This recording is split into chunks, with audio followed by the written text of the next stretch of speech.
Promotional consideration paid for by the following. America can't stop gawking at directionless heiresses and debutante disasters on the hit CNT show I'm Rich. Coming up next week on I'm Rich. Fancy a pizza? So did rich financier John Fuskett. So he bought Italy. And everyone loves children, especially famous actress and singer Samantha Muldoon. Which is why she's taken to adopting a new one every day. We'll spend a day with hedge fund mogul Kirk Simplex, who's bought every historical castle in England and burnt half of them down to raise the prices of the other half. Or maybe you want to be like Kerry McIntosh. This gorgeous model and multi-millionairess got so bored of the airhead jibes, she purchased a brain and had it installed in her rectum. These are all true stories, and we'll have thousands more like them next time on I'm Rich. That's I'm Rich, only on CNT. Shut up and sit down.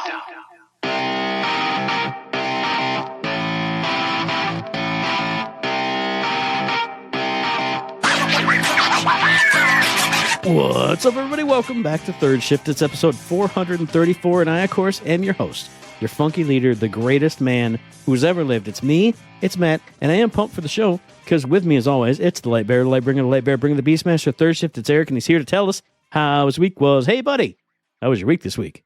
The week was garbage. Y'all know the deal. It was quarter end. I had to flip over to nights, and then I had such a garbage week. It was...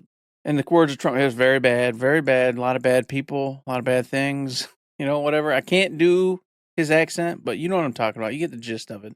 I didn't even mean to do. I did the thing. I did like the Linda thing, but I didn't mean to. It's just the show. That's just how the show opens. That's just how the show goes. Yeah. It's not like I literally. No, he forgot, it's not my folks. fault. He is Linda 2.0 now. He's no, like, that's wrong. I had a that's weekend and had days off and had fun and got went any saw big movies. Plans for the New Year's, Eric? Gonna go see that. You gonna go see that U of M basketball game? Oh, woohoo! Jesus, no. I was at work. The whole time. Overnights, living that really weird overnight life where you don't know what day it is. You're just waking up and going in and waking up and doing the thing. I did it. I had almost no game time, which was very, very sad. I had maybe an hour or two of one particular game, folks. That was Ys X Nordics. I'm still rocking that game out, still having a blast. I got to a point where it's like, hey, you better go do what you need to do because you're about to not be talking to your mates no more. And I went, the game can't be over. Yeah, this is impossible. There's no way. So I went, hey, man, is this the end of the game? He went, where are you at? I said, well, we're about to go do the thing with these three people and everything. And he goes, well, no, that's not it. You'll be all right. You'll get more time. But maybe just in case, go do whatever you got to do because something happens and things do things and stuff happens. So I was very excited because whilst I would love to end a game without playing for 99 hours, I'm having fun and I don't want it to end quite yet. I was like, well, I feel like we're like midway, maybe like 60% of the way through. This doesn't feel like the 100% marker. So it's very good to hear that I got some more to do and a little more fun to be had with old Karja and Adol before I move on to Ys 8, La Crosama Batatandanya, whatever it's called, because I bought that because it was 50% off. And then, Matt, just to go on a little tangent, I bought it. I was sitting there playing one night, whatever night it was, because there's no way I can remember. But at some point, I was playing it, and I saw the 50% off, and I bought it. And I was like, oh, it's like $21.63. And I'm like, yeah. And I had 0 in my wallet. 0 funds in my wallet. I'm 100% certain it said that. 100% certain. But I went, that's just strange because I redeemed my stupid PlayStation Star Points and got two $10 PlayStation cards, which is equal to $20. Where the hell did these things go? So I'm over here trying to find these things. And then I went, well, let's go look at receipts. So I went and looked at receipts. Sure enough, it had pulled those $20 for Ys 8. So I only paid $1.63 for it. But it told me in the thing I was going to be putting that $21.63 on the card. But magically it pulled it anyway from the wallet, which said I had 0. Really weird. So I looked into it a little bit, and it was saying that the PlayStation Stars is kind of funky. Things aren't quite right with it, and it's not syncing up quite right. but it did its job, so I don't care. You also have to remember, Eric, that you're like quarter end man, and you're also like technology caveman dude. So you probably were like sitting here all blurry eyed, like I gotta play a game. Where's $? That's my impression of quarter end caveman Eric. That's what I got. It said 00 in the wallet. I am 100% certain of that. Well, in the wallet, yes, because it's different. But it should have been in the wallet, right? It's two funnels. I don't know. Because obviously when you have the gift card, you got to put it in, redeem the code, and then it throws it in the wallet. But I would assume, because I didn't put any codes once I bought the ones from the PlayStation Stars program, it should have just appeared 10, 20 in the wallet, but it didn't. It said 00. I think it's a different funnel. Okay. Well, I think those act a little funny. Yeah, whatever it was a little funny, but it worked. So I was very relieved because I was like, are you serious? I'm going to have to like contact PlayStation. I'm never going to get this $20, whatever it is. It's not going to happen. So very cool. Paid $1 for it. Can't wait to play that one. However, I promised myself after Yeast 10, I was going to stop, go get Silent Hill 2, finish that one, and then we'll see where we're at. That's what I've been up to. It's not much. I'm so sorry, folks. It's just been a pretty rotten week. A lot of work, a lot of crap. Nothing really fun. Just a little bit of Yeast 10. And as I already told you, I got to a really cool point, which I can't wait to play tonight, which I will be doing after the show, and seeing where we go fighting and or engaging with 3 particular people. It's going to be a fun time. But that's it, Matt. It's sad. I'm sorry. Don't be sorry, because I had a great week, because I don't have to do quarter ends. I was going to say on the real world front, there's nothing to talk about, but there is, because New Japan had their Wrestle Kingdom event, which is their WrestleMania. Whoa, what a great show. Awesome matches all up and down the board. And then the very next day, AEW and New Japan and CMLL and Stardom had a joint together event called Wrestle Dynasty. Oh, what a great show. What a wonderful time. Kenny Omega versus Gabe Kidd was awesome and brutal and bloody and fantastic. Just a great show, a great wrestling time. Wrestle Kingdom time is always the best time, and I had a great time doing that. Then, on the video game front, more great times were had by me, because slight backstory here. I think I mentioned it last episode or some other time, but I like to watch Game of the Year lists, because you get to see where people ranked different games, what games hit with different people, blah, blah, blah, blah, blah. Then you also hear games you've never heard about before in your whole life. And whoa, it's number 3 on this guy's Game of the Year list. So Yahtzee, from whatever his second thing is, it's not 0 punctuation anymore. It's fully ramblomatic or something. I don't know what it is. But he always has his 5 best, 5 worst, and 5 blandest games. And I don't care about 2 of those categories. I hate worst Game of the Year lists and Game of the Year lists. But he had his 5 best. And I think number 3 on that was Cryptmancer. And I watched it. I saw his little footage of it and I heard him describe it. I went, what's that about? Guessing letters and feeling like a crossword or something. What's happening? And there's a demon guy. Watched the trailer for it, played the demo of it on Steam, instantly bought it, did a stream of it. What a fun time. What a weird, wild, dungeon crawler, first person dungeon crawling, but you have to, when you beat an enemy, it takes the letters out of their name and it fills in your spells or abilities or memories for your characters. It's great. And oh man, it's so much fun. Watch the VOD and have a great time. When you get to the chest and he has to describe the thing he's looking at, and you don't get the thing, but you get the letters from the thing, it's so cool. It's so much fun. And when you're staring at these letters and going what the hell damn word is it? I don't know. I give up. And you go dungeon crawl for 10 minutes, and then you look at the letters again. And it's just like when you do a crossword. It just smacks you right in the face. Oh, it's...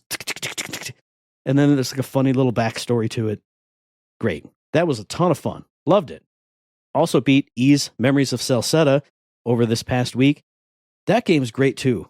Just a 20-ish hour running, hack and slashing, old school, feeling good, smiles everywhere. You're going through a big forest and you stop at certain towns, and each town has a character that you meet and you solve their problem and they join the band. And it's just fun. It's not deep, it's not earth shattering, just like Ys 10 Nordics, but just put a smile on my face all over again. Meeting these cool characters and having a bunch of fun. That game's great. And then, because there's another game coming out, which I'm going to talk about as my release, I went, man, what am I going to do? I don't know. So I watched some more Game of the Year lists from years past. And somebody mentioned a game called Silicon Dreams, which is like you're an android working for a corporation, essentially doing the Voight Kampff test from Blade Runner on other androids, seeing if they're messed up, seeing if they're emotional when they're not supposed to be. And I went, that sounds interesting. Hey, there's a demo on Steam. Download the demo. I think the demo is you talk to like two characters, you do two tests. And at the end of that second test, maybe it's just the dialogue tree I went through, something happened that like totally unnerved me and I had no idea what to do. It was really weird. And I mean, it's obviously like supposed to be that way. It's the end of the demo. It's going to hook you. Mm-hmm. But I was like, man, that's like we talked about with the game whose name I'm blanking on right now. That means the writing was so good that it hooked me, that I was emotionally invested in what just happened. And I went, whoa, I wouldn't have expected that from this. The game doesn't look like much. It looks like a cheap CGI, like the characters are like low poly polygonal models, which are just way off in the corner of the screen. But the way those two characters were written, it got me. So I was like, man, I'm gonna have to get that and play it after I do this other game that's gonna come out. So the next day, I was sitting there, well, what am I supposed to do? I don't know. I'll play some more Slay the Princess. If you think of my whole screen, up in the top left quarter was a YouTube video essay. Bottom right quarter was, I think, a Twitch stream or something. It had Slay the Princess in the lower left quarter. And I was playing it, like going through a couple of the pieces that I've seen. I went, okay, but how am I going to make this different? Oh, let's try this. Okay. Whoa, it's getting different. Whoa, it's getting real different. So if you think of how my screen was broken up, that window slowly got bigger, then bigger and bigger as more cool stuff happened until it was the full window and I was just amazed and delighted. What a great game. So then the next day, I went, hey, what am I supposed to do? What am I going to do till that game comes out? I bought and downloaded 1000X Resist a couple weeks ago. Maybe I was hearing people talk about it on their Game of the Year lists. So I started playing that. That game's weird. That game's strange. And I got to a point, and this is again, just like Silicon Dreams, just like that game whose name I can't remember that we talked about with the trailer and she's drinking the Slurpee. Intergalactic, yeah. I got to a point where I was so pissed off at a character. Like, there's a character who is just an absolute piece of garbage in this game. And I'm only at like the first bit. But I'm like, I can't stand this person, this character. In this game, you go through a bunch of scenes in the past and you kind of see stuff jumping around in time, kind of like mouthwashing did. So I'm like, you're jumping around. I'm like, okay, what's going on? Oh, it's kind of a mystery. And then you get to certain scenes and I'm just like, ugh. I hate this character. I hate him so much. And it's so weird because the dialogue is very stilted. It's written kind of weird. The graphics are very strange looking. It seems kind of low res, low poly, but it's a very strange looking game. It feels weird. It feels like it's not all there and all together. But man, those two scenes, I was like, it got to me. Again, the writing, such as it is, it pulled that out of me. Ugh, man, crazy. Then the last thing I'll talk about is every Monday, I sit here, I put my noise canceling headphones in, and I listen to the WKR NPR station because they have, for an hour, a video game music block called Gameplay. I sat here, put my headphones in, and that show starts with a very unique musical sting. Every week at 7 o'clock on a Monday, it's gameplay time. And I was listening, and a different musical sting happened. And I went, what? And a totally different voice came in and said, hey, I'm whatever my name is.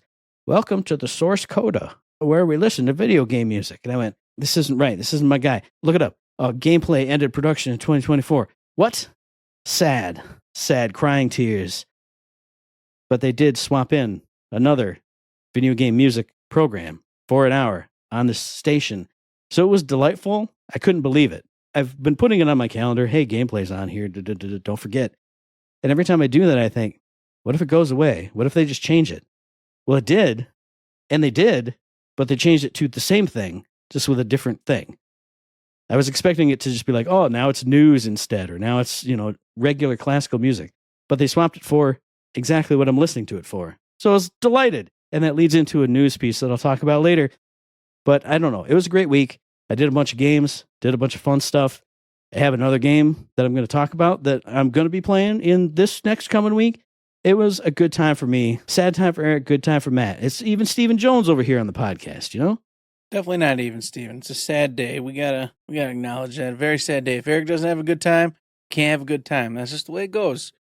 All right, you're right. You're right. Delete. Everybody forget what I said. Forget I cried, everything you tears. said. Yep. I fell down and I broke my legs. I can't lived walk. a miserable week.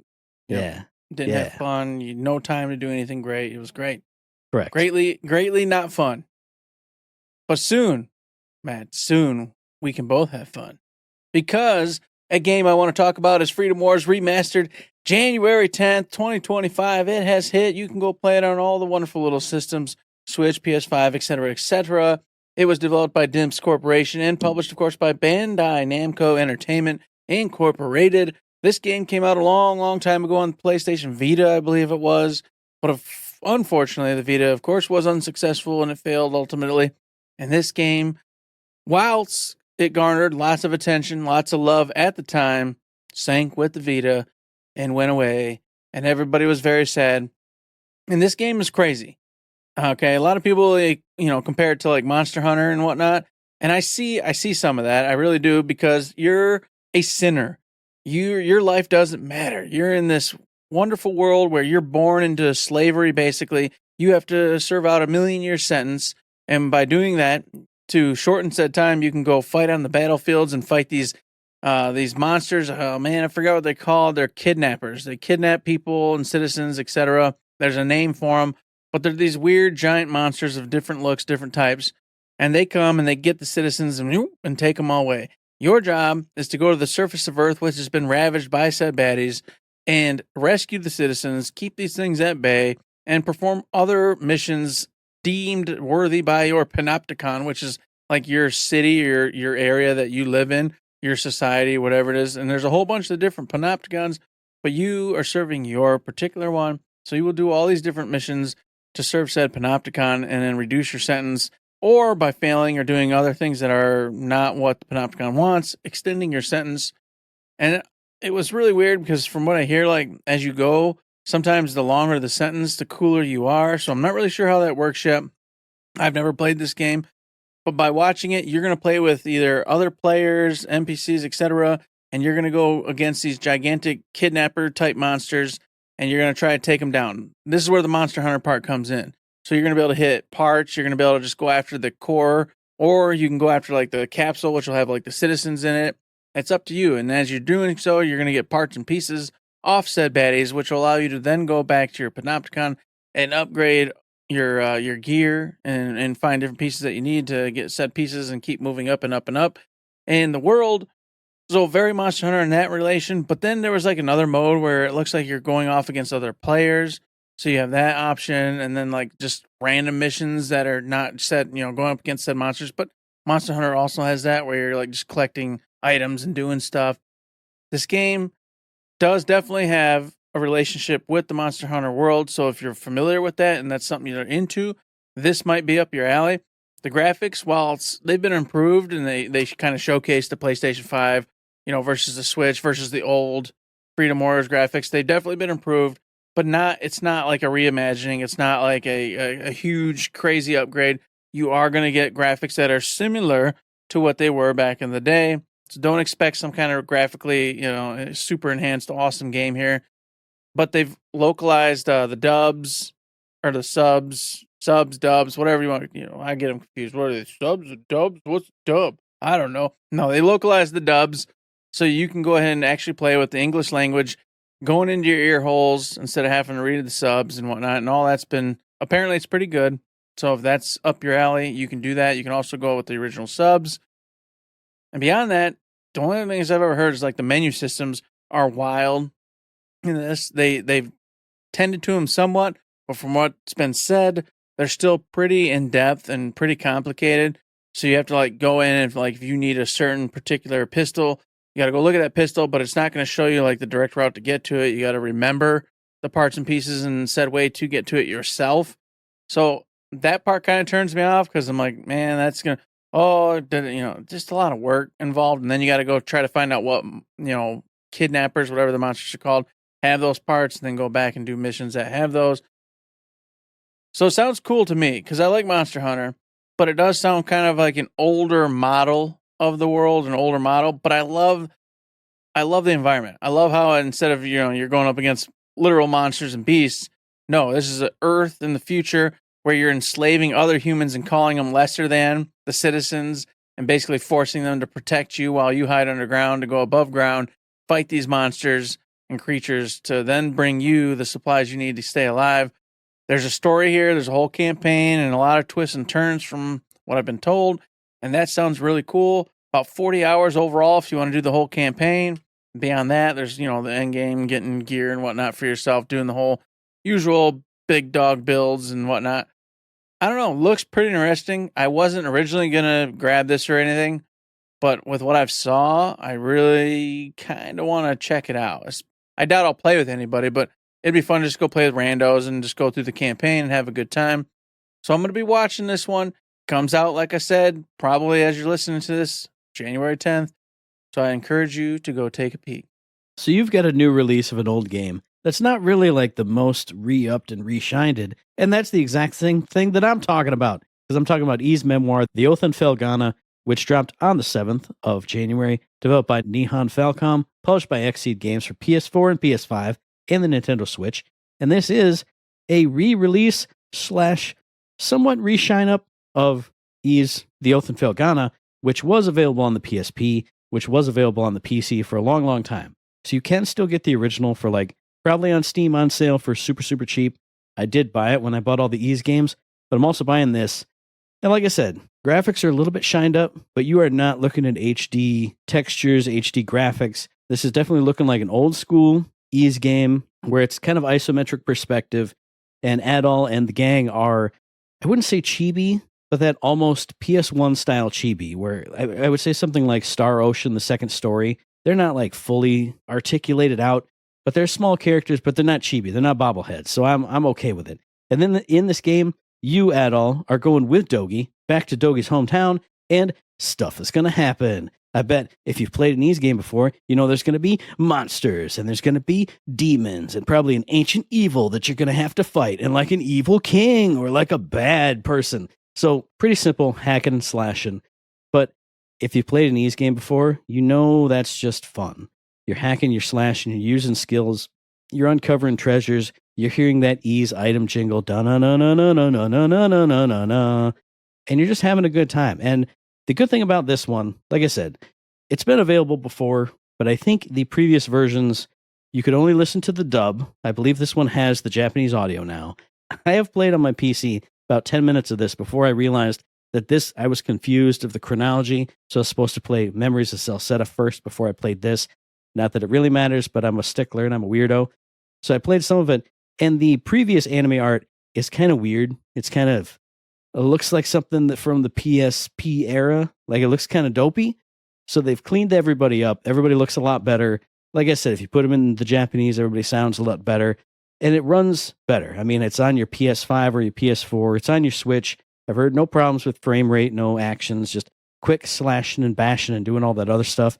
And if you are just in the mood to grind, or you're moving from one side of the map to the other, and you want to do it a little faster, they added in a turbo mode, which I think you can go up to maybe double speed. So if you want to grind and hack and slash a bunch of enemies, if you want to just run from one side of town to the other, you can do that too. I don't know. I don't think it has a ton of extra features. It's got a prologue movie, so kind of the story going in. It's got character galleries and, all the kind of stuff that you would expect. If you get the special D1 edition, it's got a soundtrack, it's got an art book, it's got a little character standees. That's the one I got because I'm a weird Ys head now. I'm a sucker for Ys stuff. But it's also not a very long game. I think it's 12 to 11-ish hours, which the original Ys games were all pretty short. So it fits in right there. But if you want an easygoing, hacking and slashing good time, I think this version, if you get it outside of the, collector's edition, I think it's only $30, 25, 30, somewhere in there. So if you want an easygoing good time, ha ha ha ha ha ha, everybody makes Ys puns like that. Everybody does it. I had to do it now. I'm an Ys guy. If you want an easygoing fun time, you want a simple hack and slash you can beat in a few play sessions and not, have to put 100 hours into a game, even 50 hours into a game. You just want to have an anime time with some anime friends and use skills and double jumps and hack and slashes and then get an upgrade to upgrade your slashes and do all this other stuff. It's a simple formula, but it's just fun. It's just a fun game. So play Ys Memoire, Oath, and Felghana. Play the original one if you want. I don't know. These games are just fun. I'm an Ys head. I'm an Ys guy. Have an Ys time with Oath and Felghana. Oh, boy. I definitely do like that Ys myself. And if you want to have fun, I got something for you. You want to have an easy time, I got something for you. Because over on Epic, for free, this week, you're getting Turmoil. I know, Steve, you're out there listening. And then you're like, man, I'm waiting for that next big game, and I got it. Turmoil's for you. Have you ever thought, I want to be an oil tycoon? Yeah, I do. I want to go harvest oil out of the land. Well, Turmoil's the game. You're going to go find that oil. You're going to go stick the old stakes in the ground and pump the oil up. And then you're going to go bid for land, and you're going to try to follow those strains, those veins of oil across the land and harvest it for all that money and become a big old oil tycoon and get that big fat belly and smoke them big cigars and have a great old time, because this game's free right now on Epic, and I know you want it. I know you do. So two things. First, I drink your milkshake. Is that the thing? That's the reference from the movie I've never seen about people drilling for oil. And like if my pipe is longer than yours, I drink your milkshake. I'll drink your milkshake, yes. Yeah, I got it. And then secondly, you're talking about turmoil, and you went, yeah, you're drilling for oil and stuff. And it took me a minute. And I looked at it, and I went, oh, why would you call it that? Oh, term oil. It's so silly, and it's there for free, and you could do it too, because I love screwing other people over and taking oil and getting rich. And what I love is the Game Pass situation.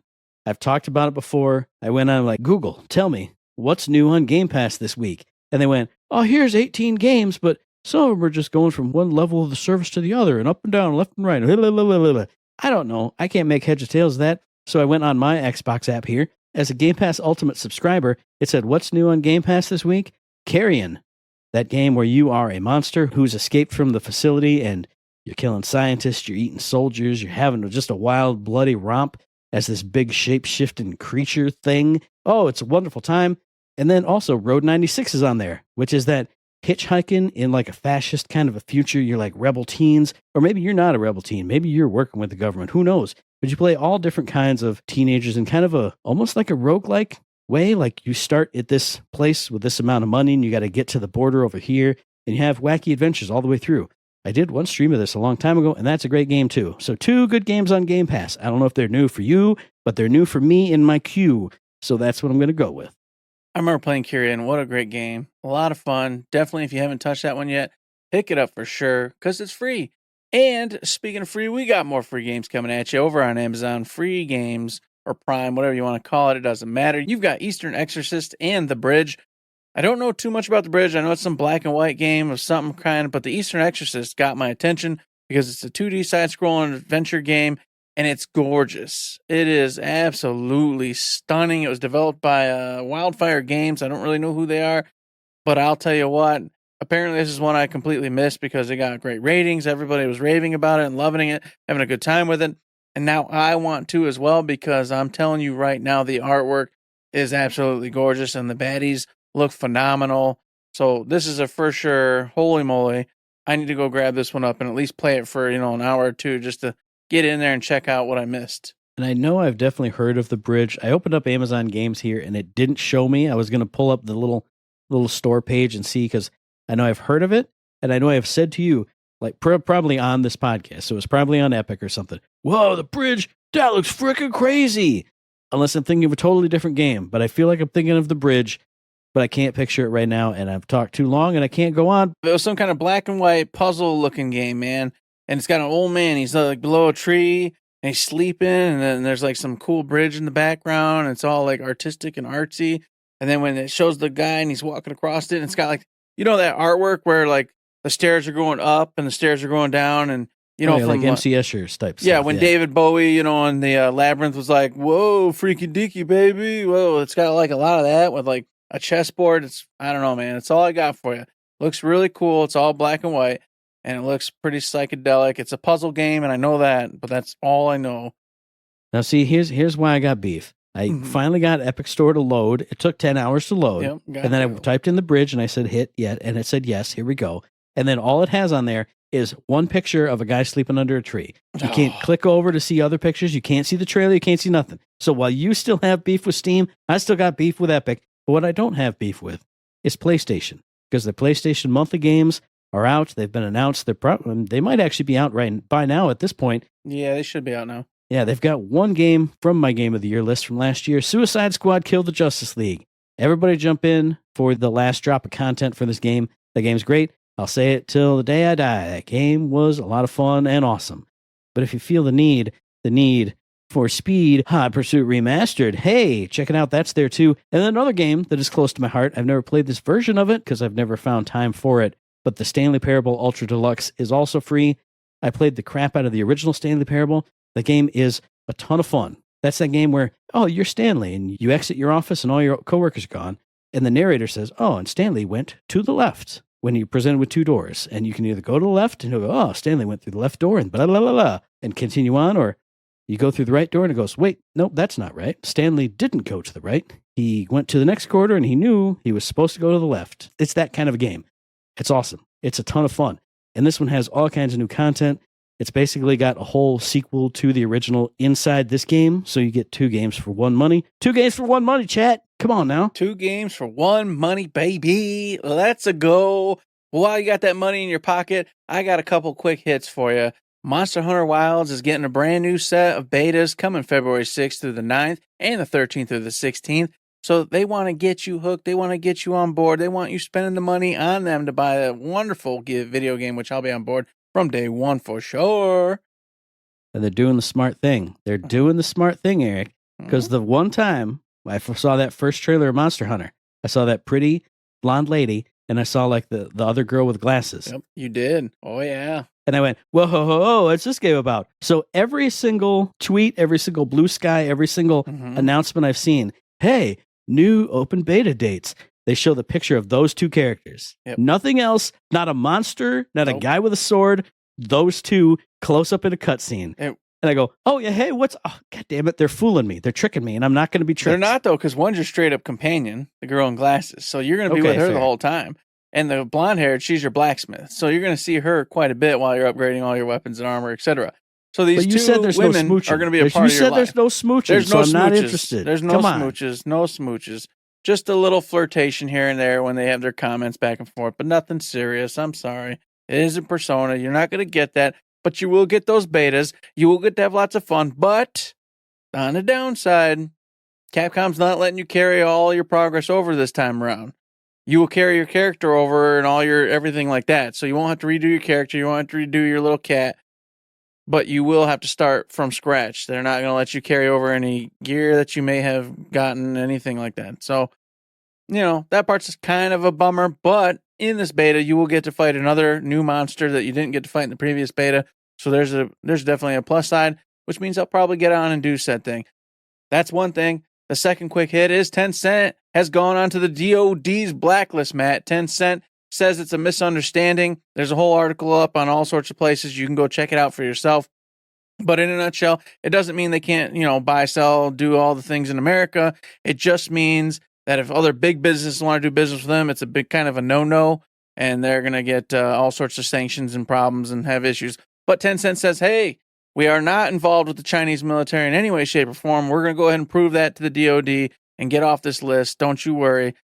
Which we'll see if that happens or not, because I'm pretty sure Tencent does have affiliation with the Chinese army, because, of course, why wouldn't you? That's a lot of information that you can give to the Chinese military, and we do it too, so it's not like Chinese military is evil in that way. We do it to ourselves.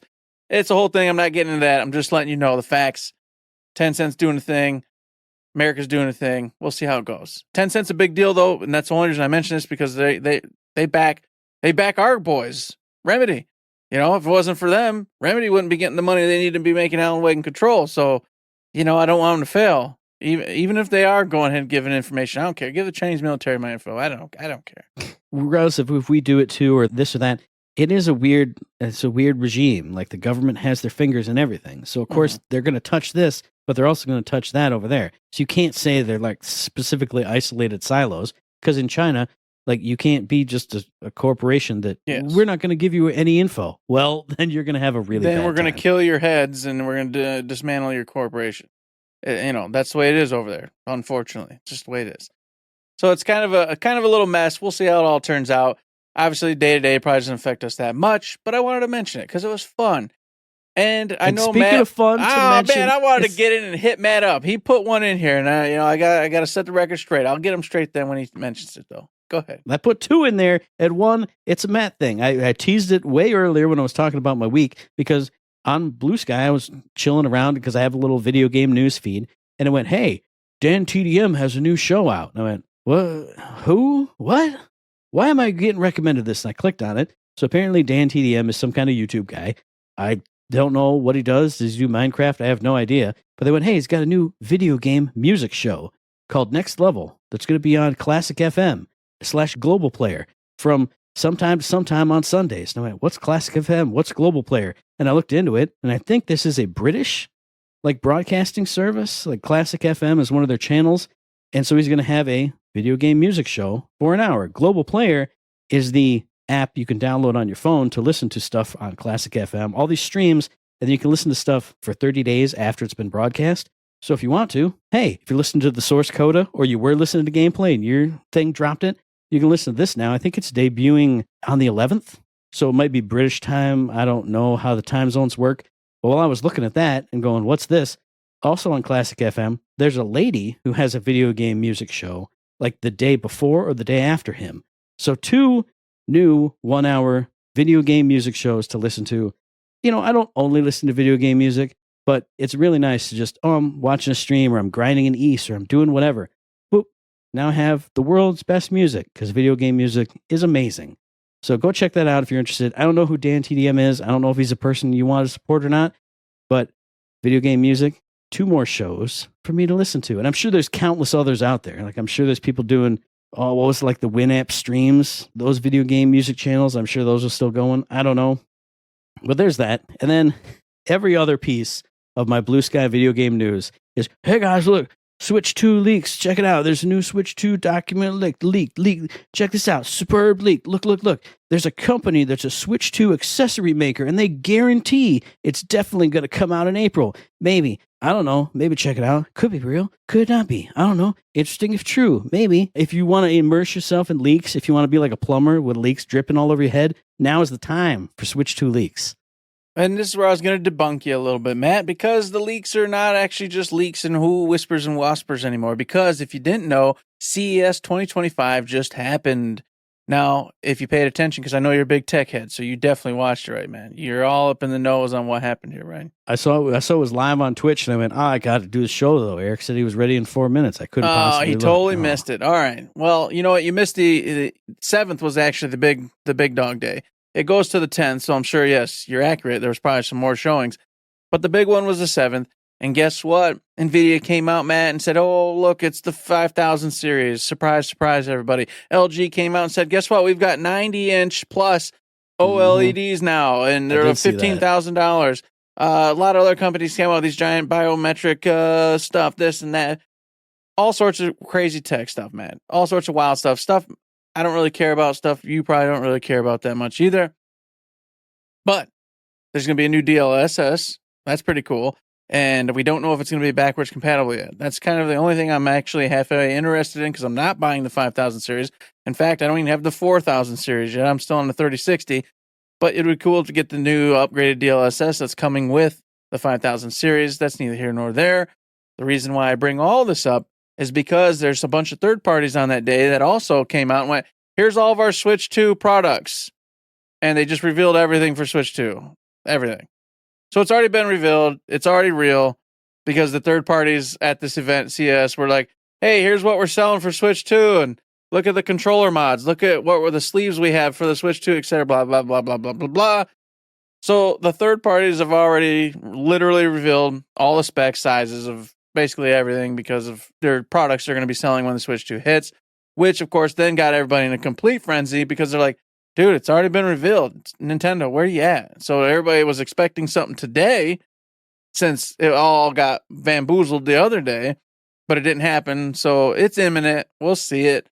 But it kind of got leaked for real in a kind of a shitty way, but it happened. Here's what I want. It wouldn't happen because that's not how business is done. But I want Nintendo to have shared with them, oh, look, here's a slightly modified Switch. Oh, design all your stuff around it. Oh, look, guys, it looks like pop-on Joy-Cons and all this doodly-doo. And then it comes out with something that looks like, what was it, the PS3, like boomerang controller? Like, I want something flipping nuts. And everybody like, how's that crap supposed to work with that now? That's not what you showed us. Oh no. I want something flipping nuts. I want them all to be screwed over. Here's all our stuff. We're going to sell it. No, you're not. It ain't going to work. That's what I want. Obviously, that's not going to happen. It's not true. But on a good note, if you did see it, I don't know if you actually looked at any of it. It's like an inch bigger. The screen, it's huge, and it just looks more put together. You know what I mean? It looks solid. Looks like a little more like the Stream Deck, or not Stream Deck, Steam Deck. You know, just kind of like a meaty product. So that's pretty cool. Beyond that, I didn't really take much away from it. Because hey, spoiler, I'm not buying this one. I'm out of the Nintendo game. Sorry, folks. And I was so sad that you did that, because I wanted you to be like, well, man, Switch 2 leaks like you were for like the past year or so. Well, check it out, guys. And I was going to call you out and say, dude, you never even played your first one. It's caked under a layer of dust. I was going to pull a Howard and say, you should actually just give it to me. I'm not going to have one over here, and I'm going to have one over there. No. But I'm not going to buy the next one. Now, I know better. I learned slowly, man. But I have finally learned. I go, okay, I'm just out of the Nintendo game. Ain't for me anymore. However, I'm gonna cheat because I'm gonna get the girls their new Switch 2s. So if there's something comes along that's like oh hell no, I gotta go. Guess what? I can just steal one of the girls' Switch 2s and play the said game. So it's a kind of a perfect gamut for me. I don't lose anything here. Yeah, okay, Howard Jr. How long do you think they're going to let you play their Switch 2? You can't even play your own PS2 VR without the girls jumping all the ass. Cover yourself up with that blanket. Why do you got to be mean to me? Why do you got to be mean to me? I just want to play a game. It is weird because I play my Switch the least out of anything else, but I'm still just that weird guy. Like, you tell me it's coming out. I don't have anything that I'm super hyped to play on it, but you tell me a new Nintendo system's hitting, I'm going to have to get it. Just like next gen. Oh, the new Xbox is out. Well, I'm going to have to get it. New PlayStation's out. Well, I'm going to have to get it. Is one going to monopolize my time over the others? Yes, it always does. But I just got to get them all. You got to, come on now. I mean, you don't have to, but I do. Trust me, I was like that for many years, Yeah. I bought every system all the time. It's hard not to, but, I'm an old man and got a lot of bills to pay, so it's time to start paying attention. Well, I mean, like you said, you can get it for the girls. I was going to say, 2 years later when it's $100 off. You have to remember, Christmas, I'm getting two for the girls, so it's not like I'm saving whatever the one costs. I'm still buying it all, but just one, just minus one. Then, of course, Matt, the last piece of our little news section here is that a report from the MP First would suggest that Tiny Tina's Wonderland sequel has been canceled. It was developed by the Lost Boys Interactive, and of course, I went and researched and read on this. And he started talking about how, based off a LinkedIn that this guy was working on, it said a back-end game was stopped, and it was on Unreal Engine 4 or from Unreal Engine 5. Then I started to go, this is bullshit. This is bullshit. And it was just like 3 or 4 different episodes like that of people who are in the deep on this project, moving away or putting unpublished or whatever on top of game. it. Yeah. Unreleased. And it's like, well, that doesn't necessarily mean it isn't happening. So I started to go, well, I don't know. I'll still leave it in the news section because, for it to be mentioned, somebody at least has some kind of inkling that this might be happening. But it wasn't really adding up to me. But I was like, oh. And then Matt did something. Hey, what did he do? And then I did something because I saw that in the notes. And I went, what's this? I've never even heard of MP First. And I went and I read all the stuff. And just like you said, I went, this doesn't mean anything of anything. And then I found the MP First article. And it had bracket update in it. And I went, oh. And right at the start, it said, hey, update. We've updated our original article saying that, and also unnamed source from 2K told us that it's still in development, but I won't tell you anything about it this time. So, as I said here in the show notes, so who knows? Mhm. Big old shrug.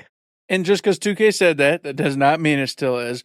But at the same time, the evidence does not by any means say that this game has been canceled either. So it almost like it's a slow nose day and somebody just really needed to get something put together and had just enough evidence that, you could start a rumor or say something like that. But, I don't know. It's Gearbox news.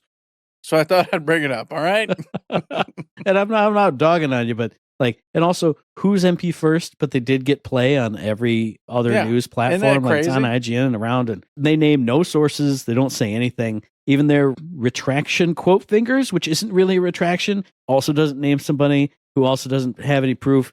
A strange story, but like you said, Gearbox News, we were just talking in the Discord not too long ago about Tiny Tina's Wonderlands. Hey, look, here's some news about it? Question mark? Something happening in the Gearbox world. There you go.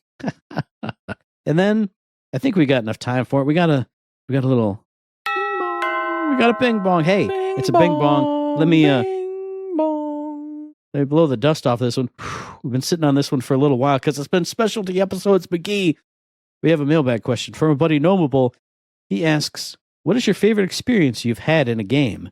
Getting some kind of weird build to work in Slaughter Maps in Borderlands, or some odd deck idea to work in Marvel Snap is a favorite of mine. I also love the complete chaos of playing Ultimate Chicken Horse with some friends.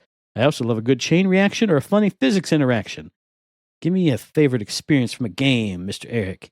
Could be any kind of any number of things. It's really easy, and it'll probably always be the same answer.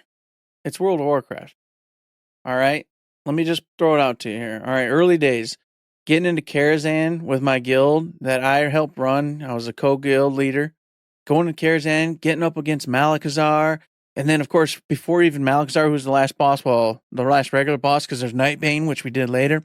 But before that, getting to Curator, who was the very first DPS check.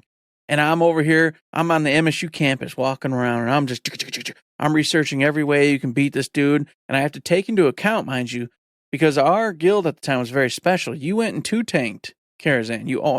All the guilds did this, 2 tanks. We only had 1 tank. So I was trying to create all sorts of reasons and rhymes and ways we could possibly do this with just 1 tank. And you know what we did? We did it. We did it with 1 tank. And we didn't just do Curator with 1 tank.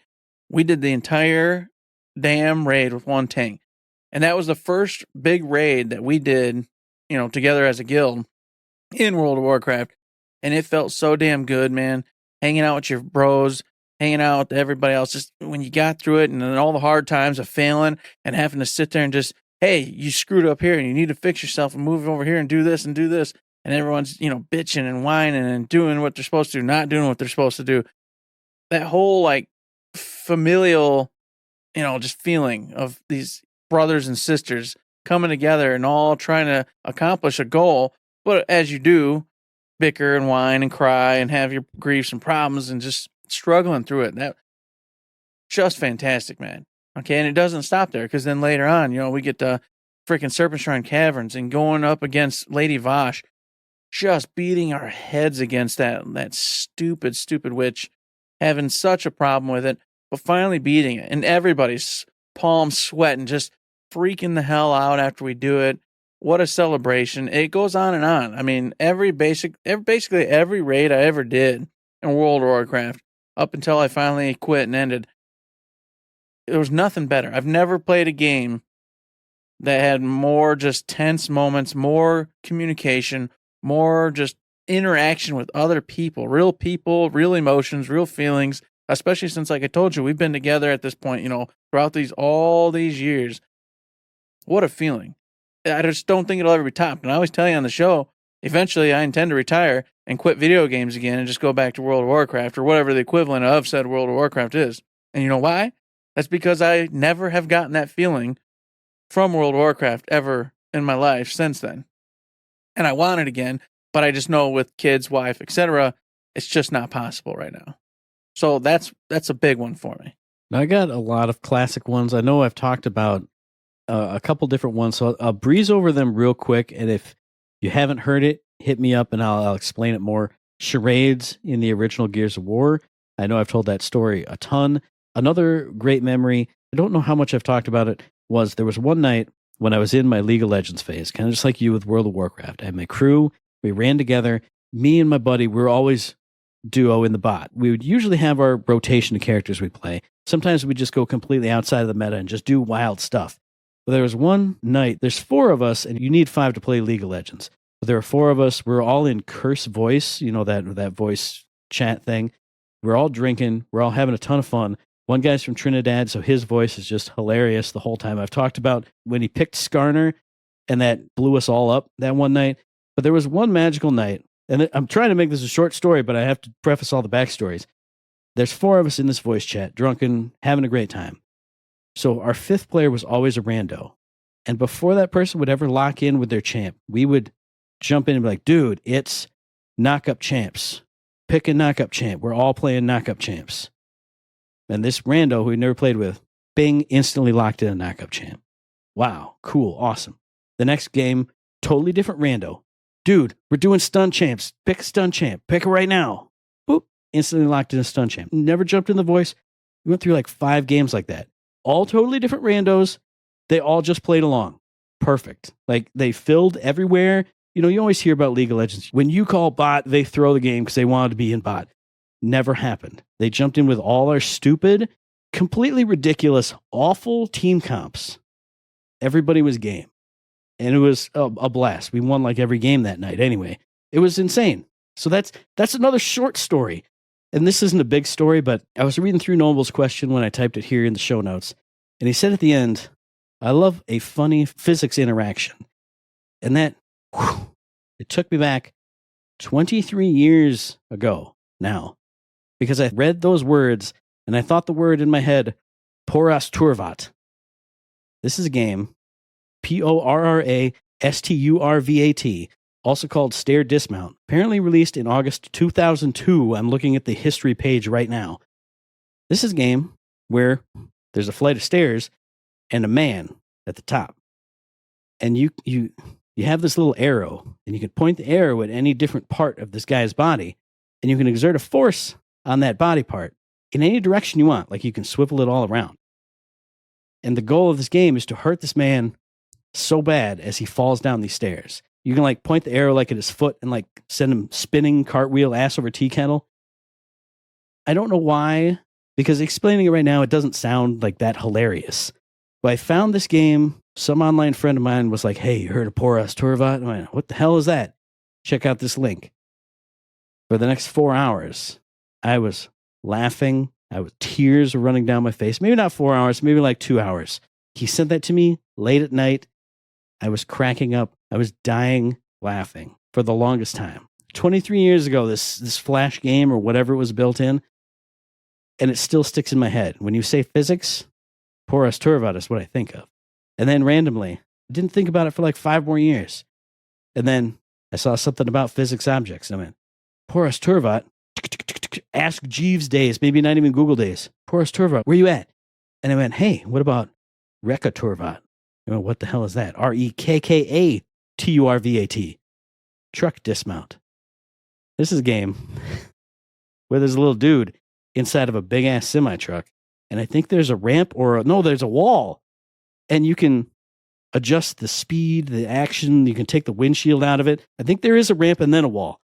And so the object is to hurt this man so bad. And it's just completely not featured, like they're barely even textured. It's just a crash test dummy. So for 2 hours that night, I was flinging this bastard outside of the truck. The truck was rolling over on top of him.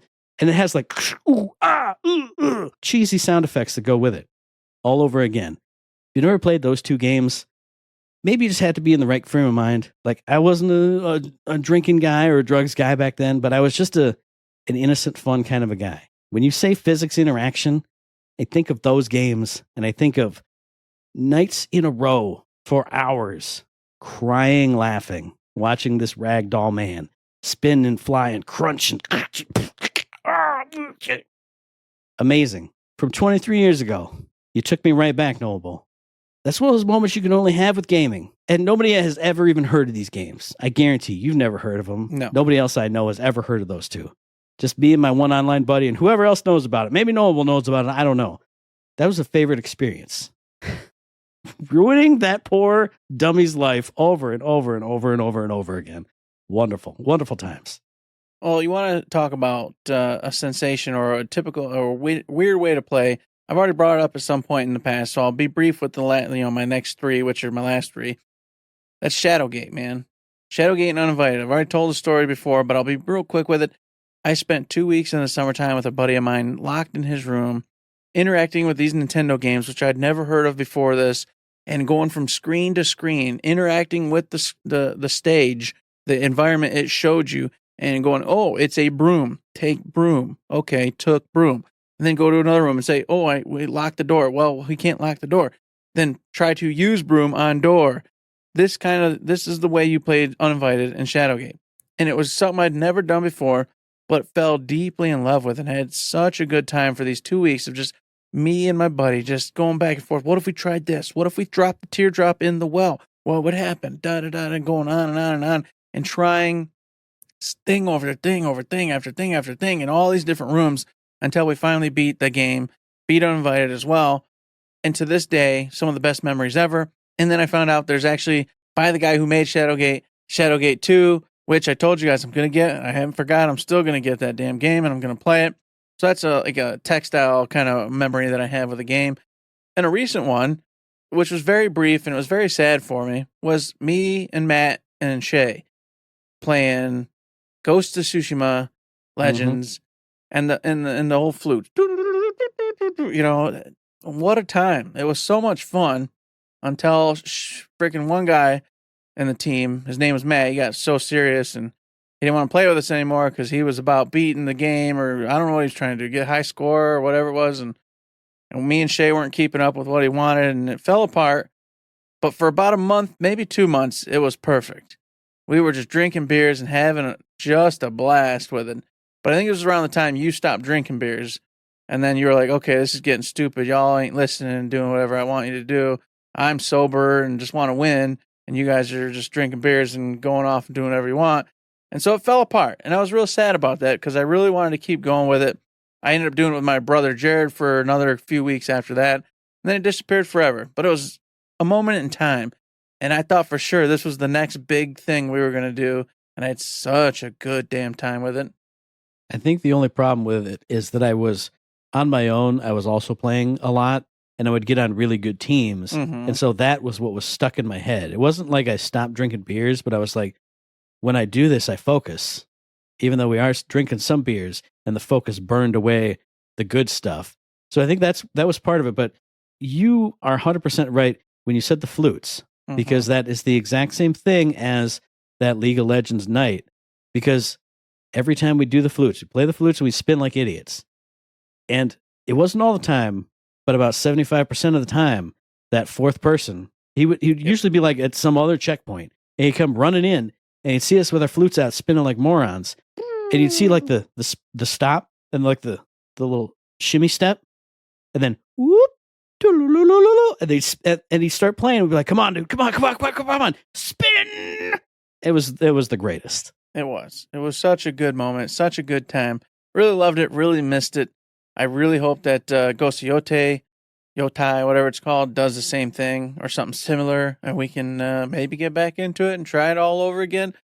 But of course, that's neither here nor there.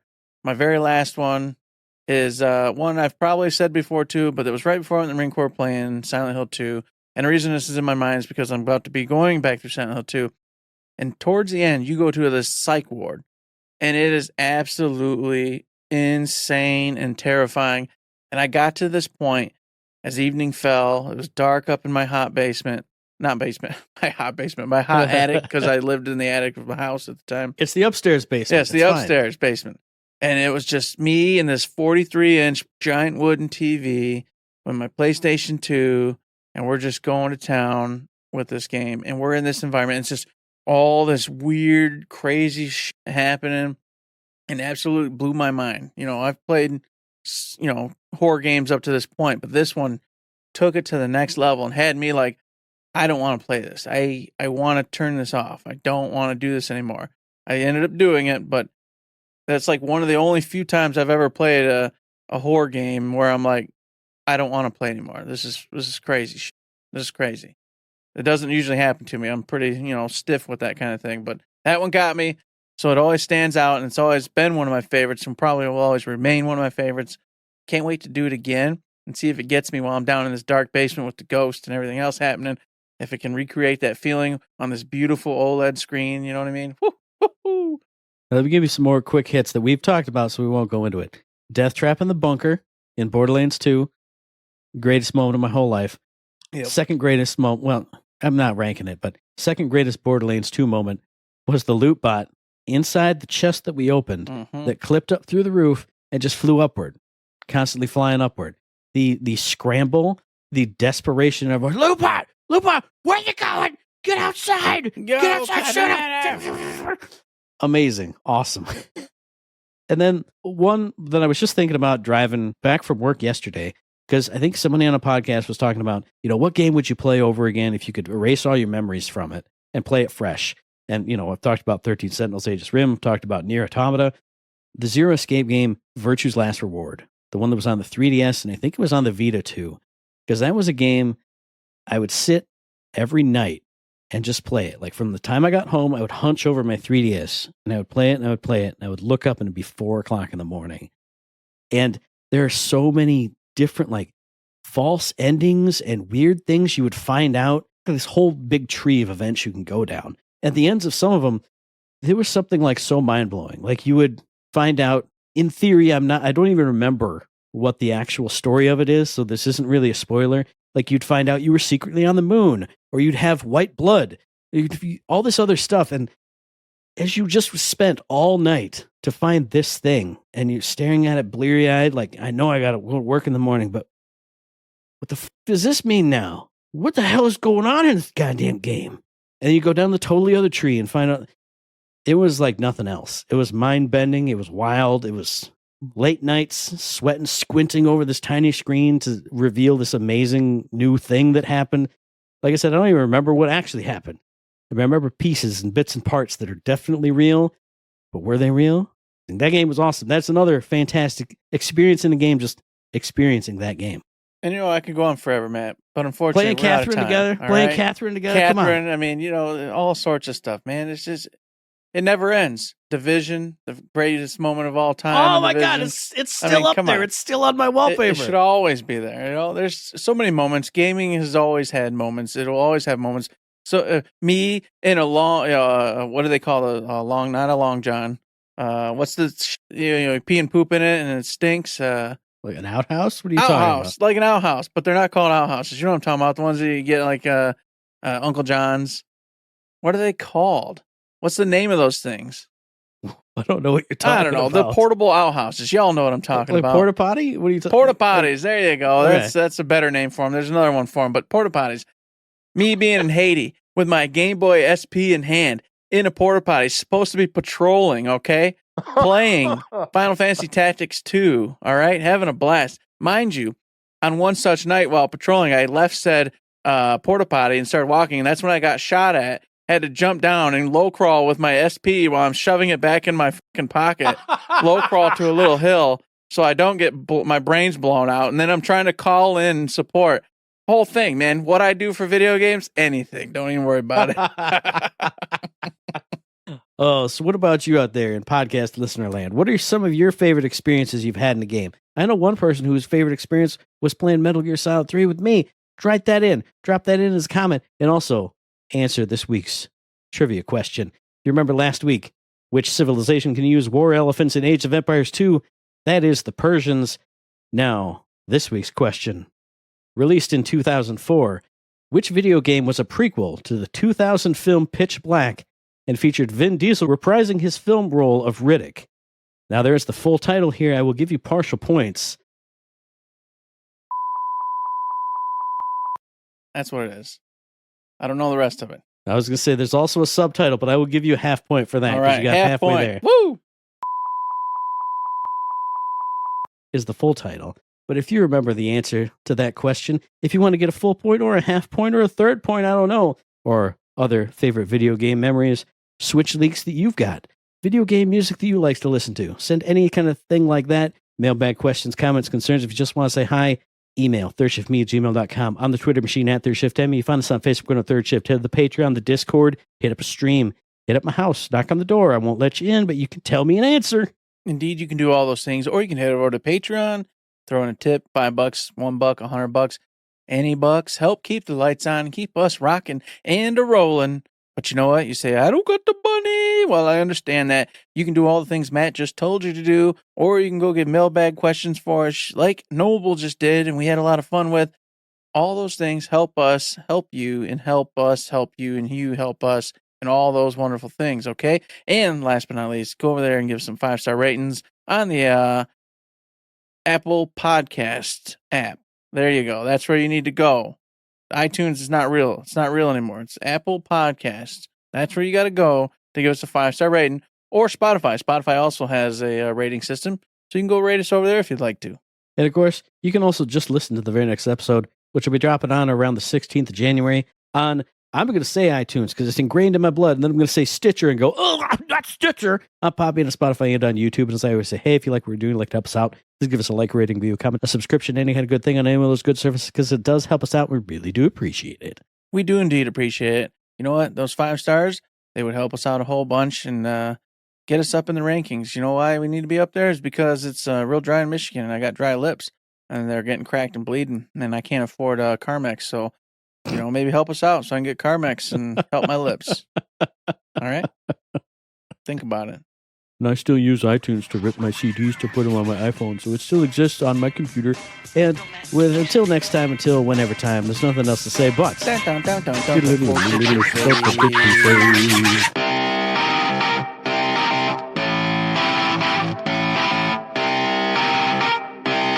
Shut up and sit down.